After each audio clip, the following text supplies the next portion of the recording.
the home of inspiration every day. Most people give up on themselves easily. You know the human spirit is powerful. From news, countries across the globe have been hit by the COVID-19 virus. Views. There's a global trend to see an increase in GBV incidences, specifically domestic violence. Sports. What's he say?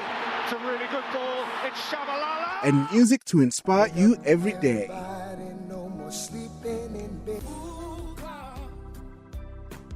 This is Vuga Online, your inspiration radio station. Welcome to Africa's Leaders in Sustainability on Vuga Online Radio. This is DJ Hotlane. You know who I am. I'm sure you already know who I am. I'm the one who gives you all the good news. I'm the one who gives you all the good stuff, you know. Here to talk on behalf of the planet, of all the communities across the globe. And yeah, I'm DJ Hotlane, and you can just follow us, like us, share this information with everybody else. You know where to find us. It's Vuga Online Radio on all socials, Twitter, or post X, actually, before Elon Musk tweets about me. So it's X. It's Facebook. It's LinkedIn. What else is there? That's Instagram, TikTok, and yeah, you know the rest, in YouTube as well. You can find us on YouTube as well. Essentially, the show is for vugaonlineradio.co.za. Please follow us on there and listen to the show as well. There's many other shows that you can listen to that you'll resonate with there as well. But today, let me not take much of time because we have a very important person, a very busy person. That's Madhukar Swayambhu from India. So I'm very excited to learn from him. I think everybody else will be excited to learn from him. That's going to tell us about water. Yeah. Pretty sure you're wondering, what? Water? How? Yeah, there's a lot that goes on with water. That H2O that you learned in primary school or whatever. There's a lot that goes on. So we have an expert here joining us from India, which is Madhukar. So now he's been called a water hero. So I want to know what's a water hero actually. Top 3 global water authors he was named as well. So let me not take up much of his details of this interview. Madhukar, welcome to Africa's Leaders in Sustainability. How are you today? Thank you. Thanks a lot for inviting me. Thanks a lot for giving me the platform. I am quite happy and healthy, and thanks to you, I'm going to be further happy because I've been associated with various events and cohorts and training a lot of students in Africa. But this is for the first time that I'm there on a radio interview. So I'm just loving the opportunity. Thank you. Hey, wow, thank you so much. Thank you so much for gracing us. Well, okay. Now this interview feels more special now. Way more special. So yeah, let's get to it, Madhukar. And really inspired by your work, inspired by your journey, the transition from where you were before to where you are currently. How you ended up becoming a champion in natural environment. So I just want us to go on a quick break, and then when we come back, we're going to speak to the audience. We're going to give you the platform to tell everybody who you are and what you do. And one of my mentors likes to say, "Why should if you actually, you know?" So you need to tell us about yourself on there. So let me take us on a quick break, and then we'll be back. The home of inspiration every day. Most people give up on themselves easily. You know the human spirit is powerful. From news, Countries across the globe have been hit by the COVID-19 virus. views, There's a global trend to see an increase in GBV incidences, specifically domestic violence. sports, What's he say? It's a really good ball. It's Shabalala. and music to inspire you every day.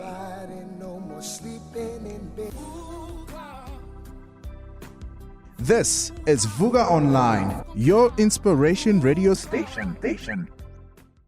Thank you. Welcome back to African Sustainability Show. This is DJ Hotlane on Fuga Online Radio today. Madhukar, please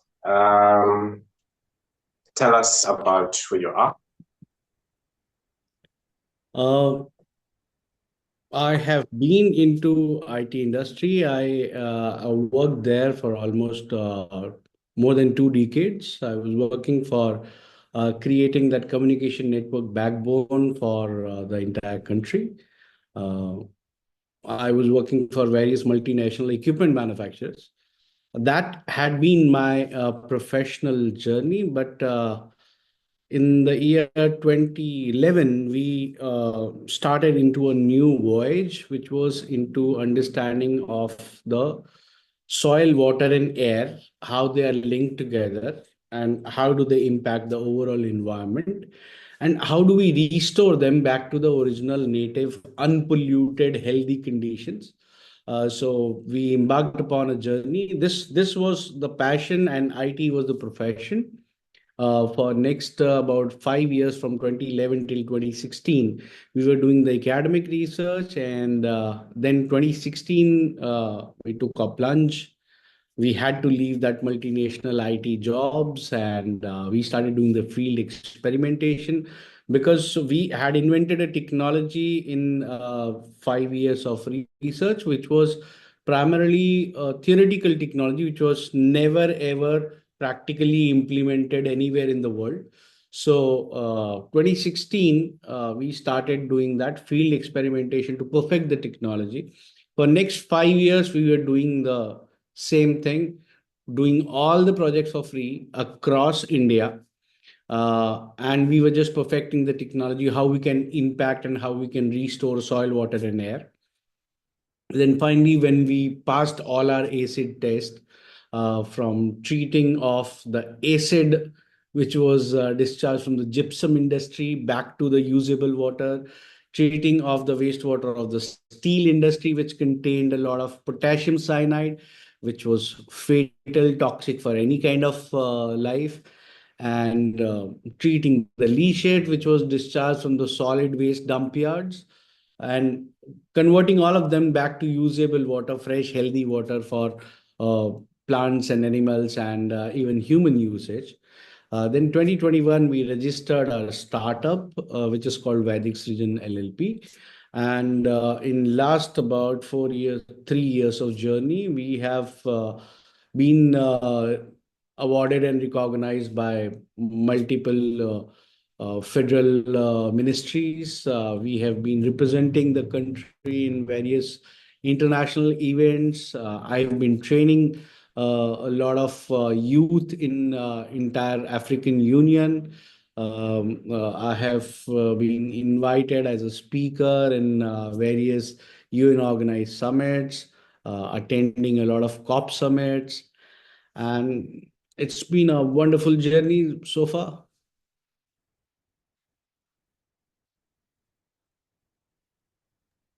Yes, that journey sounds very interesting. Now I have a lot more questions also. Like, when did the problem start?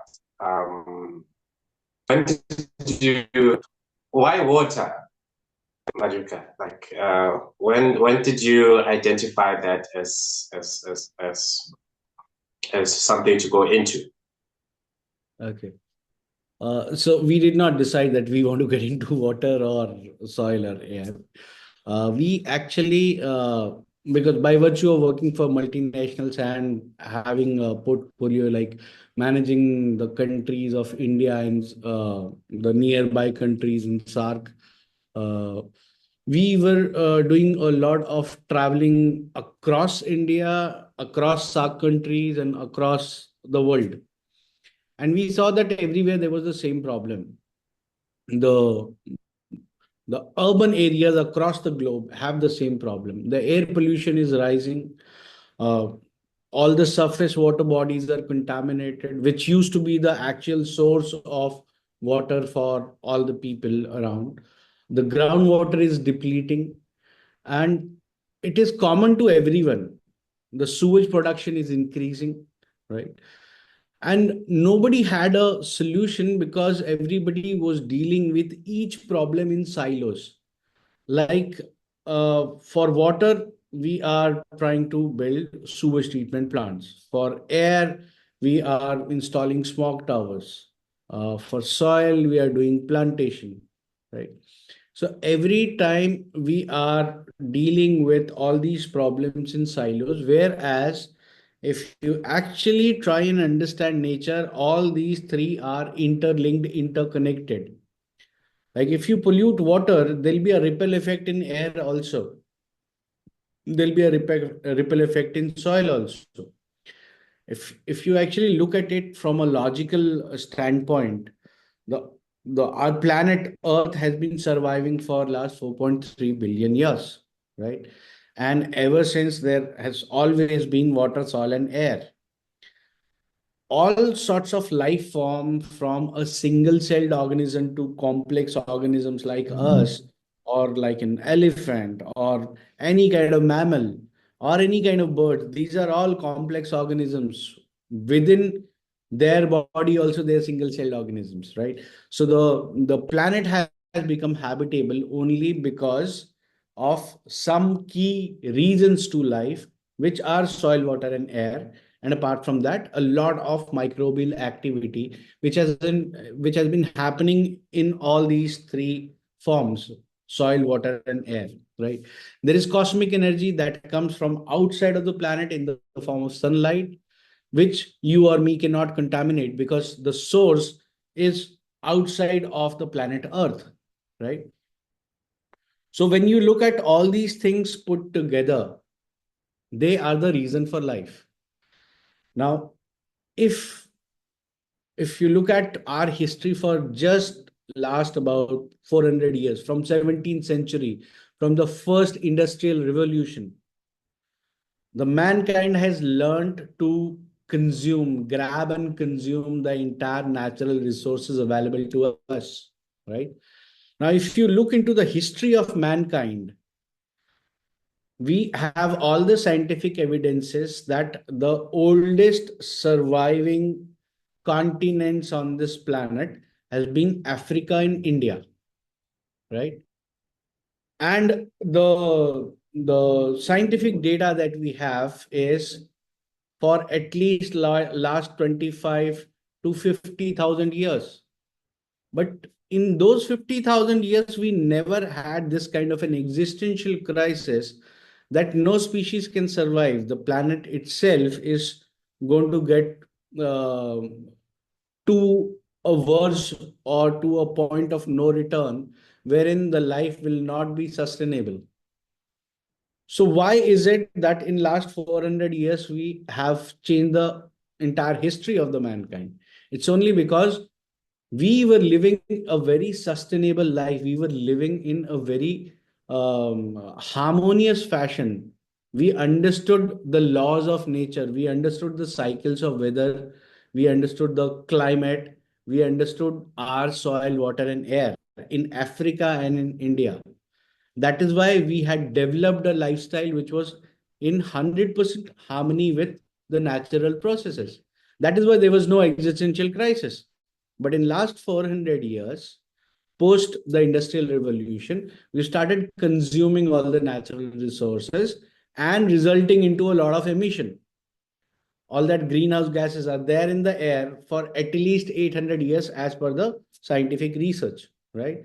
Now, these greenhouse gases will absorb the infrared, which is coming with the sunlight, and this infrared is increasing the temperature. That is why we have the issue of global warming, right?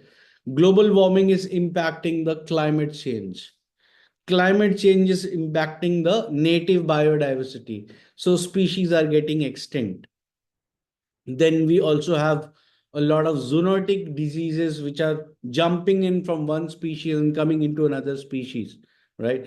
Like the animal diseases coming into the human beings, right? That is creating yet another crisis, which is into the medical world, right?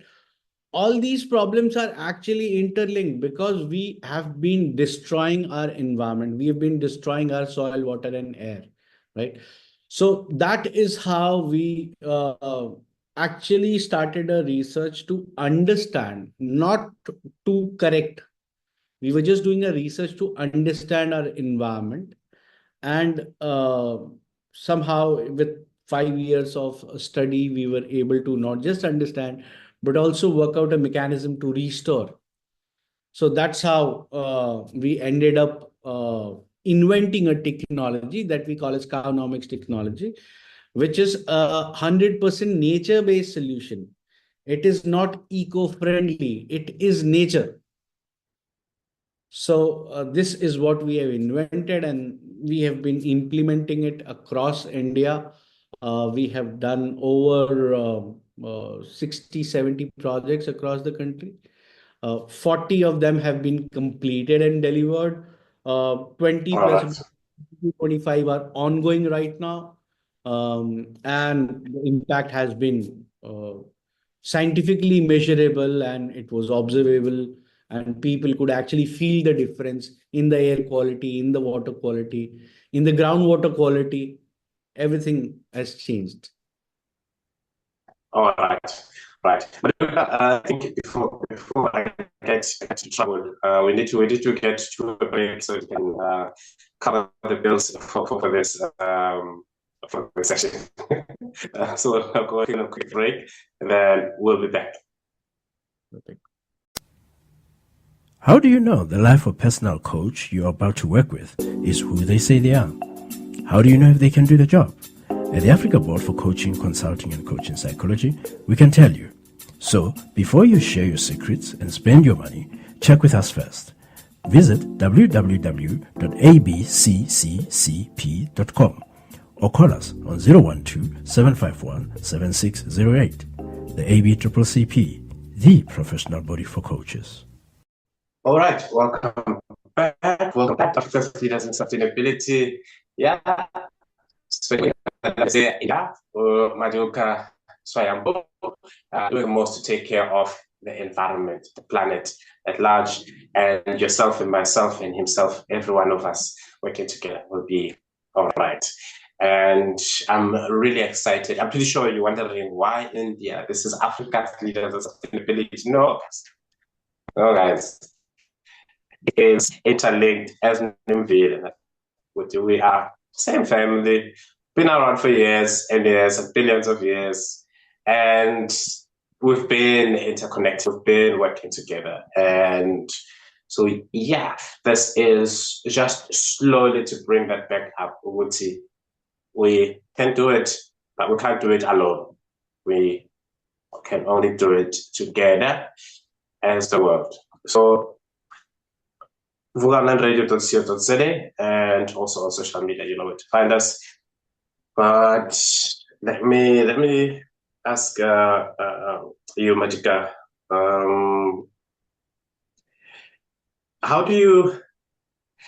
I'm pretty sure you have a very busy schedule all over the world. How do you relax? How do you unwind? Like, what do you do for fun? Like, yeah, because yes, it looks interesting in this space that we are in, but I'm pretty sure everyone there is wondering, yeah, but where's the human element to it? What are you doing for your own sustainability? See, ultimately all human beings are just an expression of nature. So when we begin a project, we are given the sites which are very contaminated. I mean, you go there and there is massive foul smell. There are mosquitoes breed, Yes, and there yes, is yes. No, algae on the top I of understand that.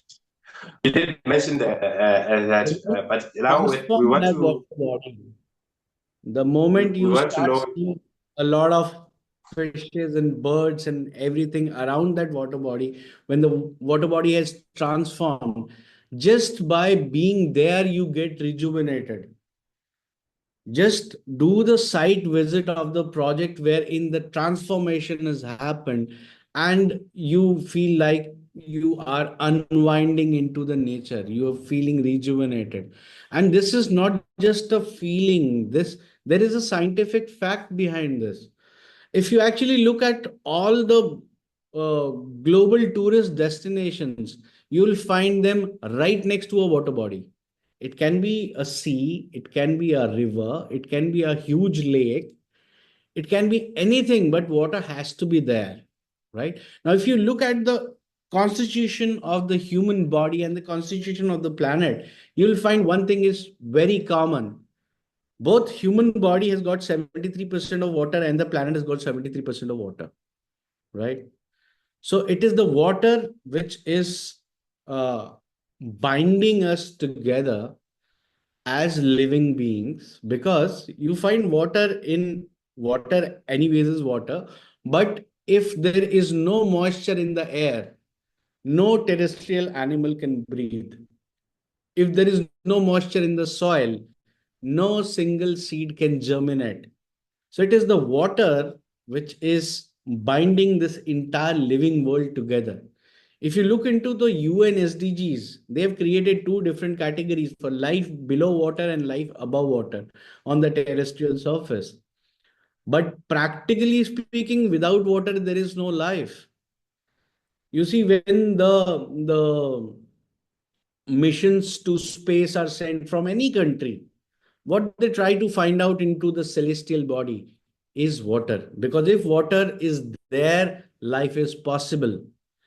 Now we are doing that for moon, we are doing that for Mars, but we've forgotten that without natural, fresh, healthy water on our planet also, the life won't be able to survive.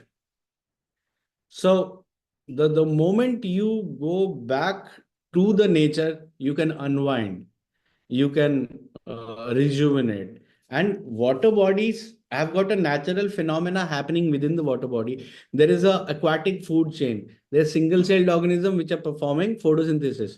So photons will come from the sunlight, and carbon will come from the greenhouse gases in the atmosphere. Oxygen will be produced within water. So it will first add up to the dissolved oxygen level of the water. Once the production is beyond that holding capacity of water, it is emitted in the air. So around a healthy water body, you'll always find air to be more oxygenated. Now, why do we get rejuvenated by just being there next to a healthy fresh water body? Is because we get a lot of fresh oxygen, because the water body would have emitted all that oxygen. Now, 80% of the oxygen that we breathe in is consumed by our brain. We get tired because our brain is tired. We feel rejuvenated because our brain is rejuvenated. When the brain gets extra oxygen, brain gets rejuvenated, right? That is why we have fond memories whenever we are going to a tourist destination, which is next to a healthy, fresh water body, right? So you understand the science behind. So the more you visit the projects which are restored water bodies, the more rejuvenated you will feel. That's the Yes, science behind it. yes, yes, yes. No, you've answered that question way more than I expected you would, better than I expected that you would. Because really, connecting with nature is one of the important things. That's how I spend my time, taking care of myself, having fun. I just go out, go to the mountain, go to the beach, walk along the wetlands in the park somewhere out there. So it makes sense why I feel the way I feel when I'm done doing all those things, now that you've explained it. You see, so yeah, I have. So I'm not sure if we should take a break first, because we're going to come. We have 3 questions that I always close with, actually 4 questions. But yeah, let's take a break. One more quick break. The Africa Center for Work-Based Learning is a professional development center for professionals who aim to improve their professional standing. This means that the learning programs we run are more than just academic programs. They are work-based programs that focus on leveraging your current experience as a professional to build your overall profile. A year down the line, the Africa Center for Work-Based Learning is developing into a preferred center for professional development in Pretoria, with 8 professional development faculties including accounting, teaching, entrepreneurship, as well as IT and many more. For more information, go to acwbl.org or dial +27 12 751 7608. The Africa Center for Work-Based Learning, where work is learning.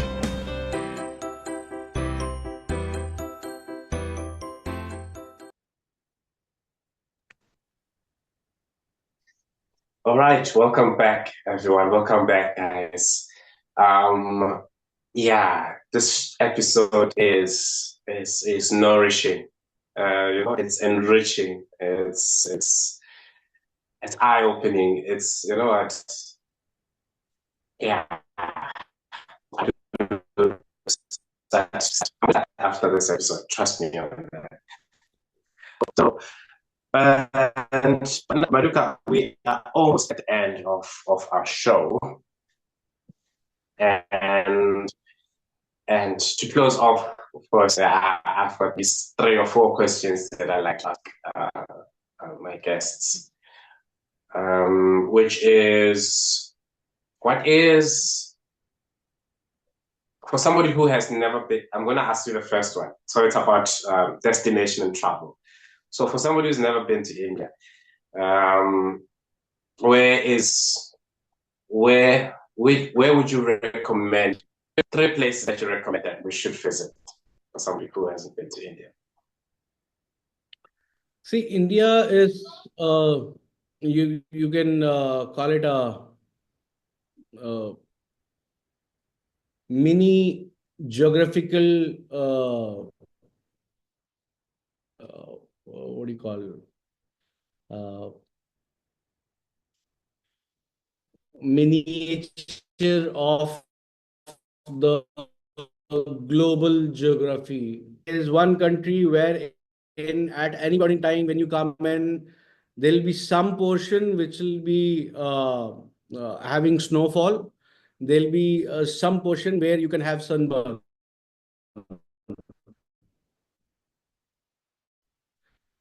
In the same time we have mountains which are covered with snow, and the southern part we are very close to the line of Cancer, so we have that typical tropical weather there, right?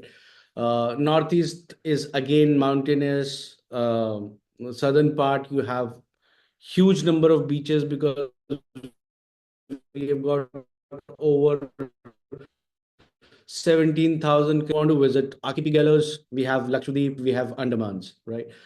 So it depends what exactly is your interest area. You want to go beachside, you have good number of beaches. You want to go hillside, you have good number of mountains. So it typically depends upon what kind of a person you are. Are you a mountain person? You have got different destinations. Are you a seashore, a beach kind of a person? You've got different destinations. If you want to visit deserts, you have deserts. If you want to see volcanoes, you have active live volcanoes also. So it purely depends upon your interest area. You have a lot to see. There is a lot of nature which is there.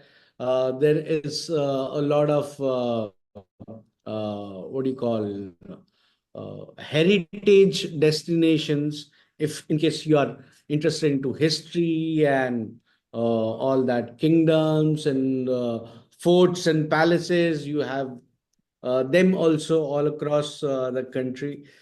So it purely depends what exactly is your interest area. The entire country is full of destinations. Okay. Wow. Okay, that gives a clearer picture. Okay, now I know what to do what to do when I get there.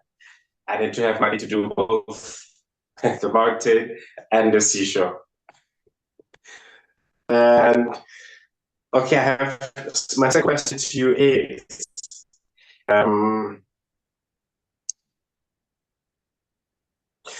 what is your favorite quote?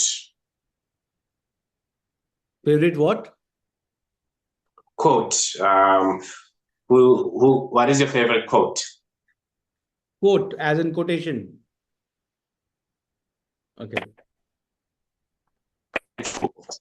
My favorite quote is basically written on the wall behind me. It's a shlok in Sanskrit, which says Om Purnamida Purnamidam Purnat Purnamudachyate Purnasya Purnamadaya Purnameva Vashishyate, which means something can be called as whole, complete, only when you take a whole out of it, and still what is left is also whole, right? So you take complete out of complete, and both the entities are complete. So this is something which will sound absurd to you when you look at it from the mathematical perspective, but this is the true essence of life and nature on the planet. So I was explaining this shlok to my daughter, which was about 5 years old. And she said, Dad, this is an incorrect equation. What you are saying is 2 minus 2 equal to 2. I said, yes. When you place it with 2, which is a finite number, it will be incorrect. But it will be correct the moment you place infinity minus infinity equal to infinity, or 0 minus 0 equal to 0. Because when we are talking about life and nature, they are not finite, they are infinite. So the moment you place a finite number in the equation, it will become incorrect. So to understand the grandeur of life and nature, you have to understand the very essence of life. It is continuous, it is infinite, and that's the Yes. way it should. So that's my favorite quote. Wow. That's a very powerful quote. I'm gonna go on that one. I need to understand it and go deep into it. Man, but yeah, I think that's from me. That's just about it. So how do people find you? Do you have a social media for yourself personally? And how do people find you? Finding me is quite easy. You just log on to Google, search for Madhukar Swayambhu. There is only one in the world, that is me. So all the first about 20 links that you get on google.com, the moment you type Madhukar Swayambhu, will land you to the right destination. I'm there on LinkedIn, I'm there on X, I'm there on Instagram, all sorts of social media I'm there. Apart from that, if you want to read my articles, Smart Water Magazine, you can again search for Madhukar Swayambhu. I'm there on Tumblr also. So you can simply search for me, or you can even log on to YouTube and search for Madhukar Swayambhu. All the first 10 videos, you'll get the right Madhukar Swayambhu only. No, everybody, you've had him. You know, find him. You know what it's all about, and so much to learn from him. If you need a mentor, we just gave you a mentor on a silver platter, and he just told you where to find you. So go out there and find him, and yeah, let's get working, guys. Teamwork makes the dream work, and it's all infinite. Madhukar, this is DJ Hotlane, Africa's Leaders in Sustainability Show. Sibonga ngiyabonga nonke. Tanko, Sibonga in Africa, Vuga Online Radio. Thank you so much, Madhukar. Have a blessed day. Hope to speak to you soon again. Thank you. Thanks for having me here. It was wonderful talking to you. And you can call me again whenever you want to host me again. So I love talking to you. And in case if people are interested in undergoing a course on conservation of natural resources, Madhukar, I'll have to cut off there because you will the home of inspiration every day. Most people give up on themselves easily. You know the human spirit is powerful. From news, Countries across the globe have been hit by the COVID-19 virus. Views. There's a global trend to see an increase in GBV incidences, specifically domestic violence. Sports. What's he say? It's a really good ball. It's Shabalala. And music to inspire you every day.